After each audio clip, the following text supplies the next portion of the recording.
அண்ணா பல்கலைக்கழக மாணவி பாலியல் வன்கொடுமை செய்யப்பட்ட சம்பவத்தை கண்டித்து சென்னை நந்தனம் கலைக்கல்லூரி மாணவர்கள் ஆர்ப்பாட்டத்தில் ஈடுபட்டு வருகின்றனர். கூடுதல் தகவல்களை செய்தியாளர் அன்பரசனிடம் கேட்கலாம். அன்பரசன், என்ன முழக்கங்களை எழுப்பி அவர்கள் ஆர்ப்பாட்டத்தில் ஈடுபட்டுக் கொண்டிருக்கிறார்கள்? சுமாராக எத்தனை மாணவர்கள் அந்த போராட்டத்தில் ஈடுபட்டிருக்காங்க? அண்ணா பல்கலைக்கழக மாணவி பாலியல் வன்கொடுமை செய்யப்பட்ட சம்பவத்தை கண்டித்தும் அதற்கு நீதி கேட்டும் தற்போது நந்தனம் கலைக்கல்லூரியின் மாணவர்கள் அந்த கல்லூரி வளாகத்தினுள் போராட்டத்தில் ஈடுபட்டு வருகிறார்கள். குறிப்பாக கல்லூரியில் படிக்கக்கூடிய இந்திய மாணவர் சங்கத்தினர் மற்றும் பிற மாணவர்களோடு சேர்ந்து இந்த போராட்டத்தை முன்னெடுத்து அவர்கள் நடத்தி வருகிறார்கள்.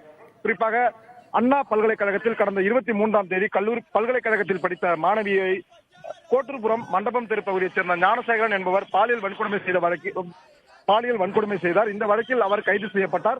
நேற்று கூடுதலாக 4 பிரிவுகள் போடப்பட்டு மொத்தம் 8 பிரிவுகளின் கீழ் வழக்கு பதிவு செய்யப்பட்டு போலீசார் தீவிர விசாரணை மேற்கொண்டு வருகிறார்கள். இந்த நிலையில் தான் இந்த சம்பவமானது தமிழகம் முழுவதும் பெரும் பரபரப்பை ஏற்படுத்தியிருக்கிறது. குறிப்பாக இந்த சம்பவத்தை கண்டித்து பல்வேறு அரசியல் கட்சியினர் தொடர் போராட்டங்களை முன்னெடுத்து வருகின்றனர். அது மட்டுமல்லாமல் பல்வேறு பகுதிகளில் மாணவர்களும் இந்த போராட்டத்தை முன்னெடுத்து வருகிறார்கள். அந்த வகையில் தான் தற்போது நந்தனம் அரசு கலைக்கல்லூரியில் மாணவர்கள் சுமார் 50க்கும் மேற்பட்ட நபர்கள் தற்போது இந்த சம்பவத்தை கண்டிக்கும் விதமாக ஆர்ப்பாட்டத்தில் ஈடுபட்டு வருகின்றனர். குறிப்பாக எஃப்ஐஆர் வெளியானது எப்படி, அந்த வழக்கு பதிவு விவரங்கள் வெளியானது எப்படி என்றும் அதனை வெளியிட்ட நபர்கள் மீது கடும் நடவடிக்கை எடுக்க வேண்டும். அதே போன்று அந்த பெண் எஃப்ஐஆரில் குறிப்பிட்டிருக்கும் அந்த சார் அந்த குறிப்பிட்ட சார் என்ற வார்த்தைக்கு சொந்தக்காரர் யார், அவரை போலீஸ் மறைக்கிறதா, அந்த நபர் யார் என்ற விவரத்தை போலீஸ் மறைக்கிறதா எனவும் அந்த உண்மையான சார் யார் என்பதை உடனடியாக கண்டறிந்து கைது செய்ய வேண்டும் எனவும் இந்த மாணவர்கள் தற்போது போராட்டத்தில் ஈடுபட்டு வருகின்றனர்.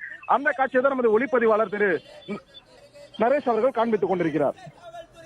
மாணவர்களுடைய ஆர்ப்பாட்டம் தொடர்பான விவரங்களை வழங்கியமைக்கு நன்றி அன்பரசன்.